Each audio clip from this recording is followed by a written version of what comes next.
There's a burden you're carrying that adds stress and anxiety to your life. But if you unload it, you can actually make things worse. In this week's talk, we'll show you what that burden is and how you can manage it to have a healthier mind and stronger relationships. Life is full of burdens. Who can think of a burden of life? In one word, shout it out. What is a burden of life? That's more than one word, but yes, it is. Being a Packers fan, I'll permit that. Laundry, bills. Yeah. What else? What's a burden of life? One word. Job. Sickness. Life itself. Okay. Taxes. Yay. Children. Or depending on your stage of life, parents. Okay. Adulting. There's so many different burdens. I want to talk to you today about a burden that is common in all societies, including ours. Recent survey found that on the average American is carrying 17 of these at once. And it's one of those things that we know it's burdensome, but we don't often think about, and we don't think about how we handle it and how we unload it and what happens when we do unload it. We talk about it today, how to handle a burden that you didn't think about, but you walked in here probably with on your shoulders. As we wrap up this series called My Big Fat Mouth, I want to give a lot of credit to Pastor Craig Rochelle and Life Church. This series is inspired by a series of talks that they did on the same subject. They gave us permission to use all of their cool media. You may not realize this. They're the same guys that produced the Bible app. And this is cool. This week, the Bible app reached 1 billion people around the world that have this app installed on their device. What an amazing thing. It's awesome. It's free. If you don't have it, I highly recommend it. You can actually follow along with today's talk right there in the app, and you can have notes there on your screen. But we want to finish this talk about things that we say that get us into trouble. And today's talk, that burden, is something related to your mouth. Let me give you a hint, in case you're wondering what it is. It's something that you would feel a lot better about if you could just get it off your chest. Ever said that? Boy, I really needed to get that off my chest. Thank you. Thank you for listening to what I have to say. See, here's the burden you didn't think about, but it's powerful. Write this down in your notes. Knowledge can be a burden. Knowledge can be a burden. Students are all like, oh man, I know. I have to learn everything. I'm supposed to hold all of this in my head. When will I ever need to know the periodic table of elements by memory? It's dumb, okay? Knowledge can be a burden. All kinds of different things that you learn can be a burden. Your friend, your best friend, confides in you and you find out who she's crushing on right now. Okay, that's a burden. Okay, your best friend who's married tells you who she's crushing on now. Different burden, but definitely heavy. Okay, you find out that somebody that you work with has just got a medical diagnosis and it's really severe. Or the boss is talking about making cuts and you know who you're pretty sure is going to not make the cut. Or you're thinking about selling the house and moving to a different state and you're not sure how to tell the kids yet. All of these different things can be a burden. And I have some guys helping me with an illustration here. If you're watching online, I think we can get that. And if you're on the podcast, sorry. We have like a 50-pound bag of rocks that we're cramming into this backpack here. Okay? Knowledge is a burden. And on average, researchers say you are carrying anywhere from 13 to 20 different pieces of knowledge that are weighing on you. Maybe it's a secret. Maybe it's a surprise. Here, let's strap me up here. Okay? Maybe. Yes. Okay. This is also my way. Can you zip that up? This is also my way of adding a little more, of getting some calories out while I'm preaching. Got the rocks on my back. Okay? And here's the crazy thing. I guess it's not crazy. This makes sense. I'll give you the crazy thing in a minute. The spicier the knowledge is, the more secretive the knowledge is, the more sensitive or privileged. Is that? Okay, we're good. Yeah, okay. The more privileged the knowledge is, the heavier it is. You have this desire to do something with the knowledge that you have. And this is going to come as no surprise. This is perfectly intuitive. You know this, but research has confirmed this, that holding on to knowledge like that, something that somebody confided in you, something that you overheard because you were eavesdropping, you weren't supposed to know. It's heavy. It weighs on you. It adds anxiety and stress to your life. Your body responds to that like a stressor. It tends to raise your blood pressure and your heart rate. People who are holding on to major secrets and things that I don't know if anyone's supposed to know, they are more frequent hypertension sufferers. It's heavy on you. And yet, we run seeking it. Have you ever noticed how appealing it is? Okay, when somebody says, hey man, okay, look, I'm not really supposed to say anything, so promise you won't tell anybody, but I just heard that. Okay? And right there, we're all leaning in ooh, you just heard what? This is going to be good. Yeah. Give me. I want to hear it. I want to have it. Okay? I want to add it to my backpack. Yes. It's weird. It's weird. The Bible recognizes that. Proverbs 18:8, it says, rumors are dainty morsels that seek deep into one's heart. And these things that we hear that maybe we're not supposed to hear, these things that somebody was not supposed to say, but they're going to trust me enough to say it to me, it's appealing. Now, think this through with me for a minute, because there's something here that's weird. We know that it's heavy. There's a reason why. You ever think about this? There's a reason why when you need to express something to someone, you say, wow, I really needed to get that off my chest. That idiom didn't come out of nowhere. We've said that. We started saying it that way because it feels like the burden is lifted from me. It's heavy. So if it's so heavy, why is it that we are so eager to take more and more and more? I'll tell you why. Where's Peyton? Peyton's in the room still somewhere. Come up here, Peyton. Peyton's going to help me. Everybody give Peyton a hand. He didn't know. He didn't know he was going to help me. Here's why we are so okay with taking on burdens. Because when I get these heavy things, these heavy burdens, I can just take them off and say, hey man, did you hear about what's, I don't even know if that's going to fit on you. Did you? Yeah, I'm not supposed to tell anybody. It doesn't even fit. There you go. Woo, I feel good. I passed it on. It's your burden now, right? I just passed right through. It's just like the lessons in science class. In one ear, out the other, done. Okay? I feel better. But now Peyton doesn't feel better. He's going to find somebody else really small to pass it on to. Don't. Just kidding. You can put it down. And this is what we do. We pass it on. We pass it on. Kid, do you need help? Big man in a little coat. Big man in a little coat.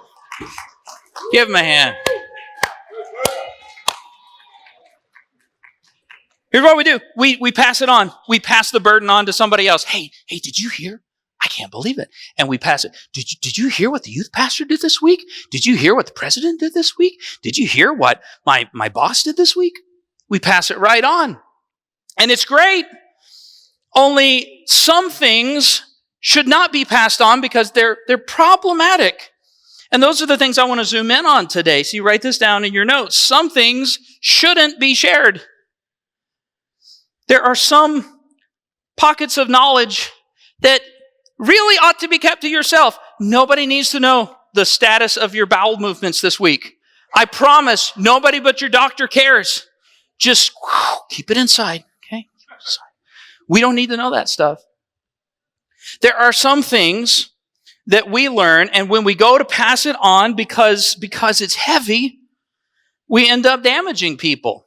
And none of this is all stuff that we intuitively know, but I want to focus us in because I want us to stop and think about what's actually happening when we're sharing those things. When your friend says, man, I just really like this guy. And you're not going to tell the guy, but you just tell a few other, I think Rachel really likes this guy. Ooh. Okay. Sometimes that's not good. Sometimes you should not share stuff.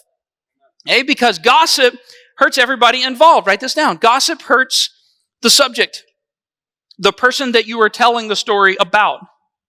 And it's not always obvious. Okay.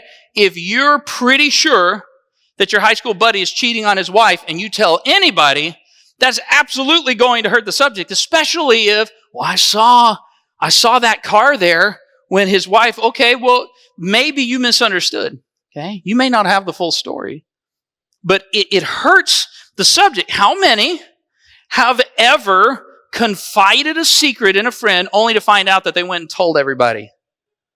That's me. How did that make you feel? Not real good.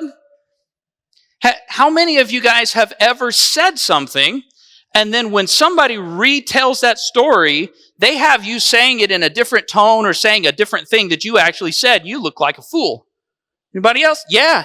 Man, pastor was so mean. He was like yelling, veins were coming out. What?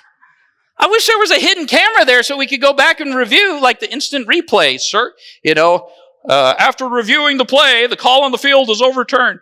There's not that in real life. It hurts the person you're talking about. The Bible says in Proverbs 16:28 that a troublemaker plants seeds of strife, and gossip separates the best of friends. Some of you guys have had friendships broken when somebody spills the tea and they shouldn't have done it, and it hurt you. You lost standing in society. And once you lose that reputation, you can't just get it back. Gossip hurts the person you're gossiping about. It also hurts the listener. Okay, write that down. Gossip hurts the listener because you end up with this heavy weight that you're carrying around everywhere. It's a lot. I hold on to a lot of secrets, a lot of privileged information as a pastor. I got dirt on a bunch of people. Okay? So you better be nice to me. But here's the deal. I am committed to carrying it, and it is heavy sometimes. It's heavy. And when you are the person listening, somebody's coming, and you don't always think about it, but they're saying, ooh, this is heavy on me. William, I'm just going to drop that in your lap. You can carry it now. Okay? Woo, I feel better. Gossip hurts the subject. Gossip hurts the listener. But write this down. Gossip also hurts the teller. When you are the person who's spilling all the tea, you end up losing when you pass that on. Not only because people are frustrated that you burdened them with stuff that they didn't really need to know. They don't think of it that way. But here's what I've noticed happens. When you become well known as the person that's got all the stories, people tend to learn, and they tend to not tell you the stories that they want to keep confidential. See, the Bible says this, Proverbs 25, verse 9 and 10, says, don't betray another person's secret. Others may accuse you of gossip, and look at what happens. And you will never regain your good reputation. It's fun being in the loop. It's fun knowing everybody's secrets. Can I tell you, I have people in my life that I love, and they are bad at keeping secrets. And I know this. And consequently, there are some things that I will not share with them because I know that they won't keep it secret. But that means there's a buffer of relational intimacy between me and that person because I'm not comfortable sharing stuff with them. If it's sensitive information, they're never going to know. And those are sometimes some of the most meaningful conversations that you have. Trust is the bedrock of every relationship. And if you become an expert at tea spilling, when I was a kid, it was spilling the beans. How do we go from beans to tea? I don't know when that happened. Spilling all of it, okay? When you become an expert at that and you become well known, you lose standing with people and you may lose intimacy with people that you're close to. Now, how many of you guys would say, Chris, I would rather not lose intimacy in my relationships and burden myself with lots of stuff? Anybody? A few. Some of you guys are like, man, give me the burdens. Yeah, baby. I heard. Let's try that again. Okay. You're like, oh, I didn't know this was an active participation. How many would say, I would rather not speed run, breaking up my relationships and ruin my reputation. Yeah, okay, I would rather not do that either. Let me give you a couple of ways that you can become a dead end for gossip. Because if God said gossiping is hurting the subject, it's hurting the teller, it's hurting the listener, then maybe we ought to curb the amount that we're doing it. But it's not enough to just say, hey, stop gossiping. That doesn't help me. Let me give you some practical things you can do to cut down on the amount of sharing of heavy stuff with one another. First, here's one, and I love this. I pulled this straight from Craig's talk. Here's an easy, simple question that you can ask that will cut off the majority of gossip before it ever enters your ears. Check this out. Write this down. Ask, why are you telling me this? This is an amazing question right here. So simple. Why are you telling me this? Now, ladies in the back, I have a little buzzer thing. I'm going to point to the screen every time I need you to click that button. Are you ready? Okay. Just want to give you a heads up. Why are you telling me this? Because here's what happens. You say, why are you telling me this? Well, I just thought you would want to know. Okay. We're going to do this. Yeah. No, I don't want to hear it. Why are you telling me this? Well, I just couldn't believe when I heard that. Okay. No, I don't want to hear it. Why are you telling me that? I just really thought you would want to know because you'd want to pray. Right? Here's a cool thing. There's this cool thing in church culture called unspoken prayer request. If the prayer request is really the problem, you can say, listen, man, when you're praying this week, would you pray for Hovan? I don't want to go into the details because that's his story, but he could really use some prayer. Oh, what's going on? What's the deal? What's the deal? Not my thing to share. You could talk to him. Just pray. Okay? That works. But you know what doesn't work? Why are you telling me this? Well, when I heard, I just thought, ooh, that might mean X, Y, and Z. Cut it off. Cut it off. As Barney Fife said, you need to nip it in the bud. Right? You must nip it. Okay? Cut it off. You don't want to hear it. Here's the second thing you can do. You said, I want to become a dead end for gossip. This is on the telling side. You need to sort before you share. Put that down. Okay, write that down, everybody. Say, sort before you share. Let's try it again. Sort before you share. You need to sort these things out before you share them, before you say it, because, listen, you've got something that's heavy on your back. There's an urge to purge, baby. You want to get that out. You want to lighten the load by telling at least somebody. And Rick, you're not going to tell everyone. You're just going to tell Bill, I just need to tell somebody, but don't tell anyone, Bill. And Bill's like, I'm not going to tell anybody. I'm just Mark. I just tell Mark. And Mark's like, I'm not going to say anything. I'll just tell Joel. And before you know it, it goes all the way around and everybody knows. You need to sort first. Now, this is an important part of this talk. There are some things that you absolutely need to share. And I don't want anyone to walk out of this talk saying, Pastor Chris said, every secret, everything that I ever learned, I can never say it. No. There are some things that you absolutely need to share. Maybe you want to jot some of these down in the margin of your notes. Okay, here are some always share things. If you are being abused, you absolutely need to tell somebody. That is not something to hold as a secret. If you have been abused in the past and you're carrying those wounds, that is something that you don't need to hold as a secret. And and I want to be careful, Julie told me that Brenda told her that her cousin who's married to this guy, who's the next door neighbor of that, said that they're being abused. No. But if you have if you've witnessed it, if someone has confided in you and said, my dad hits me when I do this, and my uncle is molesting me. When you find that stuff out, you have a responsibility to tell somebody in authority. Okay?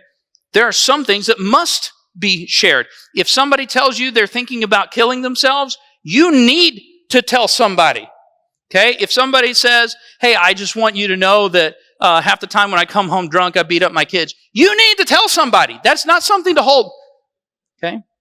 But not everything is that level of tell. Okay? Some things are always share. Here are some maybe shares. Okay? Here's maybe share. If a coworker is cutting corners at work, they're coming in late, they're leaving early, they're doing a poor job. Okay? If you can share that to someone who can do something about it, then okay. Yeah, talk to the manager, talk to the boss, talk to the owner.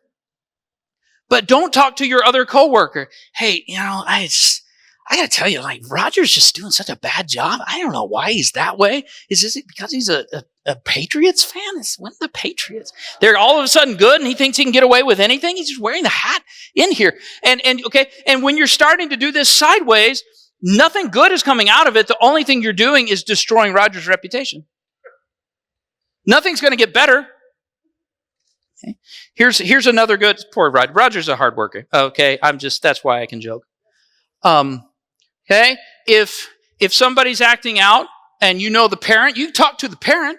If somebody's causing a problem and you know the teacher, whatever, okay? But it depends on who you're talking to, because otherwise it does become gossip. It becomes criticism. That question, why are you telling me this? It works there too. You might want to ask yourself before you open your mouth, why am I telling her this? Can she fix the problem? Do I need her advice on something? Or am I just trying to unload the burden? Okay? Here's a never share. Okay? Those are sometimes shares. Here's what you want to never share. If something doesn't fall into those other categories, and somebody confided in you, said, listen, I need you to know I'm struggling in this area. I need you to pray for me. And you go tell everybody, that's something you should never share. If you learn that the diagnosis is cancer, you say, well, I just need to tell people. Yeah, but what if they haven't even told their children yet? You want to be responsible for someone coming to mom with tears and saying, is it true that you have cancer and you didn't tell me? Maybe she didn't know how to say it yet. I don't want that on my conscience. There are things that people tell you in confidence, and if it's not, okay, if it's not a danger to them or somebody else, if it's not an intervention needed, if you can't talk to a manager or talk to somebody to make the problem better, okay, then just keep it to yourself. You gotta learn, you gotta sort before you share. Now, here's the cool thing about being Christian, and this doesn't work for everybody else because we have a relationship with God. It's not just about getting into heaven someday. Here's what's cool. When you have this burden, when you have this heavy thing, you say, Pastor Chris said, I'm not supposed to share this. I'm not supposed to hand it off to anybody. You can always write this down. You can always hand it off to God.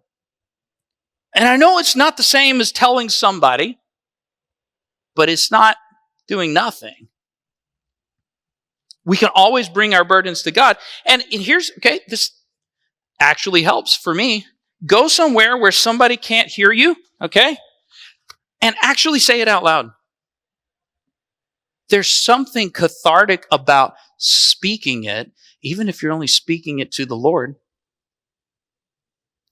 Did you know researchers have done studies on people who pray, and they found that people who pray about these heavy burdens actually have more peace. They have lower stress levels. They have lower blood pressure. Their heart rate is closer to normal just by taking it to the Lord. He is always a safe person for anything that you learn. Okay? But sometimes you're going to have to carry stuff. Sometimes there's no way to fully unload it. And if we wrap up our talk, here's the truth. Last thing to write down. You might have to carry knowledge. But that's what mature Christians do. They're willing to carry stuff for somebody else rather than say, well, I feel better when I say it and I need to feel better. Yeah, but your need to feel better might destroy somebody else because that thing that you heard may not be true. or it may be true, and God is working on their heart and trying to fix that problem in their life, but now they're so embarrassed about it, they'll never tell anyone again. Being a person who is called to take up your cross and follow Jesus sometimes requires you to do stuff that is not in your best interest because it's in someone else's best interest. And that's what mature Christians do. See, God says this to the church in Galatians chapter 6. He says, brothers and sisters, if someone is caught in a sin, you who live by the Spirit should restore that person gently. But watch yourselves, or you also may be tempted. And then he says this, verse 2. Carry each other's burdens. And in this way you fulfill the law of Christ. He's saying, okay, do you want to know what it looks like to follow the law, to do things God's way? Sometimes it looks like carrying stuff for other people that's not your problem. But because you are a loving person, you will carry it. And I understand that when Paul is writing this to the church, he doesn't mean just the burden of knowledge. That burden could be a lot of things, but it absolutely includes the knowledge, the thing that somebody trusted you enough to share with you. Sometimes you're going to have to carry that. Sometimes you're going to have to interact with that person, knowing the skeletons that are in their closet and not treating them differently because of it. But listen, don't you want people to treat you the same regardless of the skeletons in your closet? Don't fool yourself into thinking there aren't some. It's hard. And sometimes I say, I don't want to do this. God, it's not fair. I shouldn't have to. I shouldn't have to carry this for them.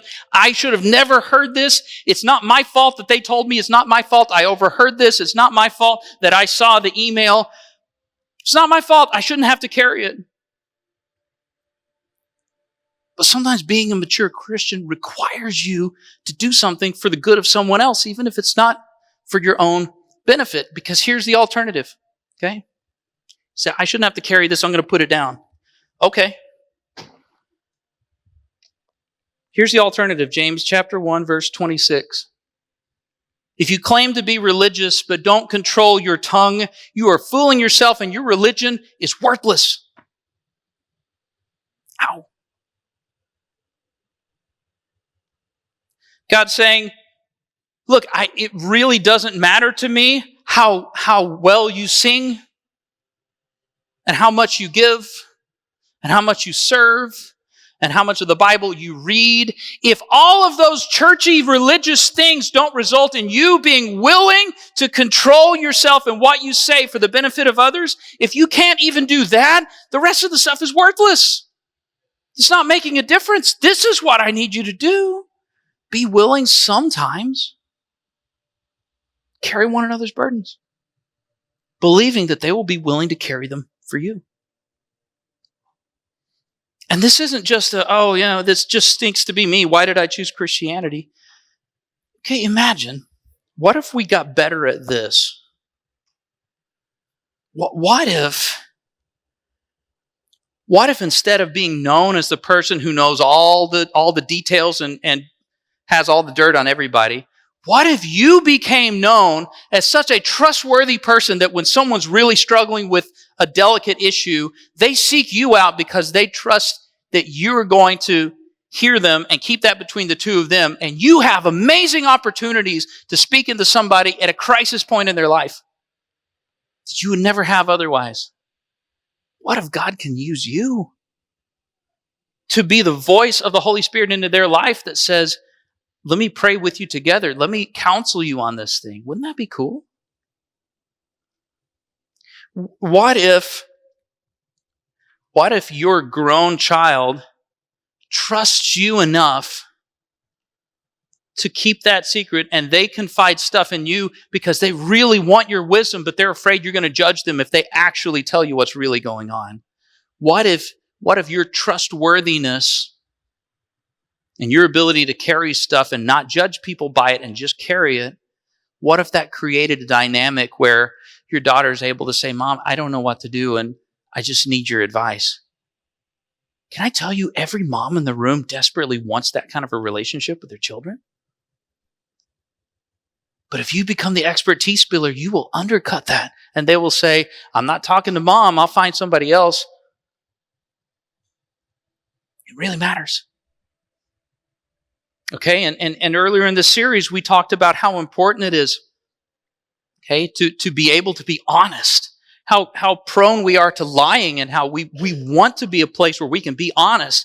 Can I tell you, nothing fosters honesty better than knowing that the people in this church will take those things that they learn, take those things that are shared as a prayer request, take those things they learn in Celebrate Recovery or in a small group or before and after church, and just pray about it and not spill the beans and not share it. Because we all need to be able to confess things to one another and know that sometimes those secret things can stay secret. Now you have to sort. But man, if we could all become a dead end for gossip, the health of our families would improve. The health of our church would improve. And the image of Jesus that you project into your school and your workplace and your neighborhood would improve. Rumors are dainty morsels. They are appetizing, but they become burdens that you don't want to carry around. So, because God has called you to be a growing, mature believer, I challenge you to respond by becoming a dead end for gossip. Hey there, just wanted to take a minute to say thanks for watching. If a friend sent you this link, it's because they believe what we talked about today is going to make a positive impact in your life. And if it did, there's probably somebody that you care about who could benefit from it. So take a minute to share this video with somebody. Post it to your timeline or send them a direct link. And if you're able, take a minute to give using the link at the bottom of the description on this video. One last thing. Maybe you feel a tug at your soul and you're ready to take the next step in your spiritual life and form a relationship with God. We've got folks here who would love to talk with you about it. So just text prayer to the number on your screen and we'll follow up with you. It's also in the description on this video in case that helps. Thanks for watching, and we'll see you next time.